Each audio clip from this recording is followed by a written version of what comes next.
Hello बच्चों, आपका स्वागत है साइंस जीवी चैनल पे। तो आज क्लास 7th का नेचुरल साइंस का एग्ज़ाम हुआ है और इस वीडियो में हम क्लास 7th नेचुरल साइंस का जो इवनिंग शिफ्ट है उस पेपर को हम डिस्कस करेंगे फटाफट।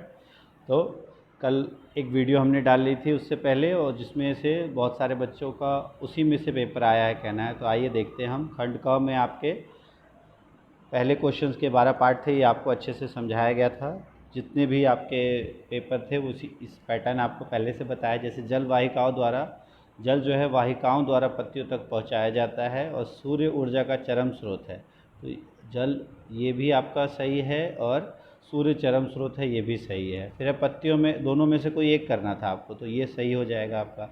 पत्तियों में हरा वर्णक होता है जिसे रंध्र कहते हैं, तो ये गलत है, उसे क्या कहते हैं? क्लोरोफिल।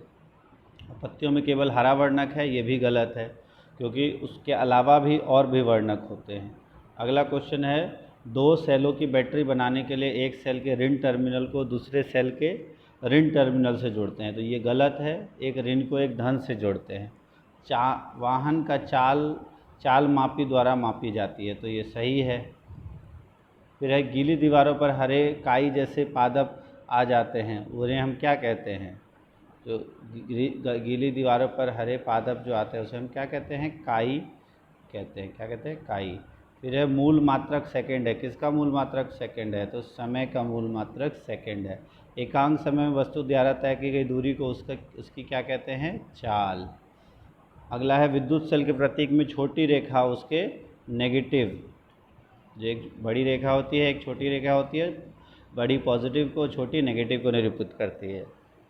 फिर है, पादपों द्वारा संश्लेषित खाद्य का भंडारण किस उत्पाद के रूप में होता है? तो खाद्य का भंडारण स्टार्च के रूप में, ये हमने पढ़ा था, आपको बताया भी था। वर्तुल गति का एक उदाहरण देना है। जो पंखा आपका गति कर रहा है वो है वर्तुल गति। विद्युत चुंबक किसे कहते हैं?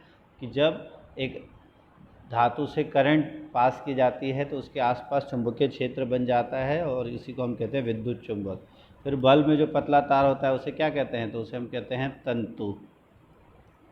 फिर मृतजीवी और परजीवी, तो परजीवी दूसरों के शरीर के अंदर रह के उसका पोषण प्राप्त करता है, और मृतजीवी मृत जीवों से पोषण प्राप्त करता है। एक एक उदाहरण दे देना है। परजीवी का उदाहरण हो गया आपका अमरबेल, और मृतजीवी का उदाहरण है आपका कवक।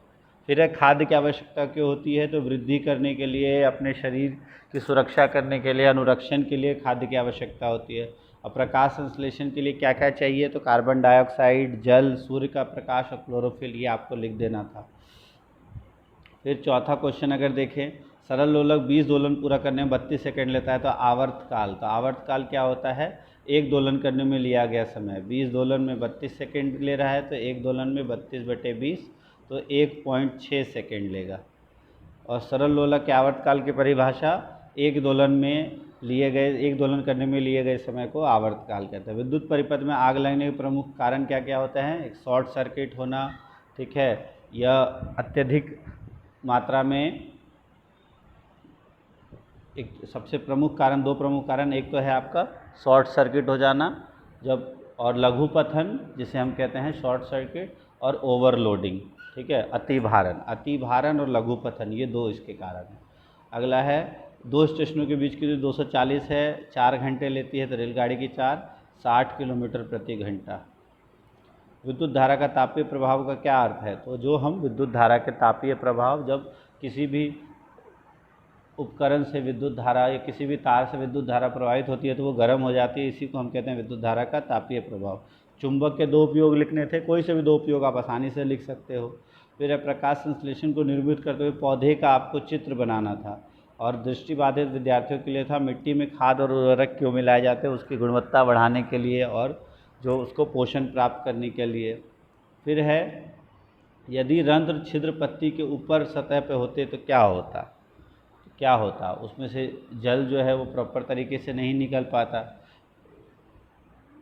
उसके बाद 9वां है, एक विद्युत परिपथ का आरेख बनाना है जिसमें एक सेल, एक स्विच, एक ऑन। तो विद्युत परिपथ आरेख आपको बताया था, बहुत आसानी से आप कर सकते हो।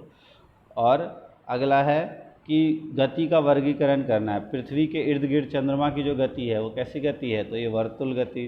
फिर विद्युत घंटे में हथौड़ी की गति, तो आवर्ती गति, ये हो गया आपका वर्तुल, ये हो गया आवर्ती गति। और सीधे पुल पर रेलगाड़ी की गति, तो रेखीय गति। अथवा बताना है दूरी समय ग्राफ क्या करती है। नियत चाल से गति करता हवाई जहाज़, तो नियत चाल से गति करता हवाई जहाज़ इस तरह का ग्राफ बनेगा। और सड़क के किनारे खड़ी कोई स्कूटी, तो ये आपका एस और टी का ग्राफ, ये और एस और टी का ग्राफ। खड़ी है तो कोई डिस्टेंस में चेंज नहीं होगा। तो इसे हो गया आपका 10 क्वेश्चन। 11वां है विद्युत परिपथों के निम्नलिखित अवयव के प्रतीक लिखना है। तार, तो तार जो है वो इस तरीके का हो जाता है आपका। फिर स्विच ऑन की स्थिति में बताया था मैंने, ये इस तरह से ये जुड़ा रहता है, और स्विच ऑफ की स्थिति में ये खाली रहता है। या इसको आप इस तरह से भी लिख सकते हो, ये स्विच ऑन और इस तरह से डॉट स्विच ऑफ। फिर आप खंड ग में मिलान करना है।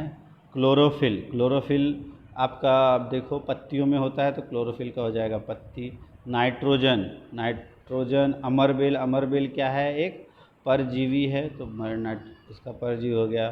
फिर कीटभक्षी पादप इसमें से कौन है, तो घटपर्णी कीटभक्षी हो गया। कवक आपको पता है मृतजीवी होता है, तो कवक का मृतजीवी हो गया।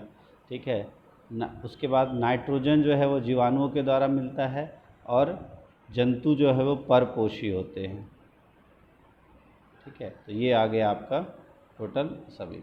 अगला है घड़ियों की कार्यविधि जटिल होती है। सरल लोलक में धागे से बंधी वस्तु को क्या कहते हैं, तो उसको क्या कहा जाता है, गोलक। सरल लोलक किस गति का उदाहरण है, तो आवर्ती गति का। फिर है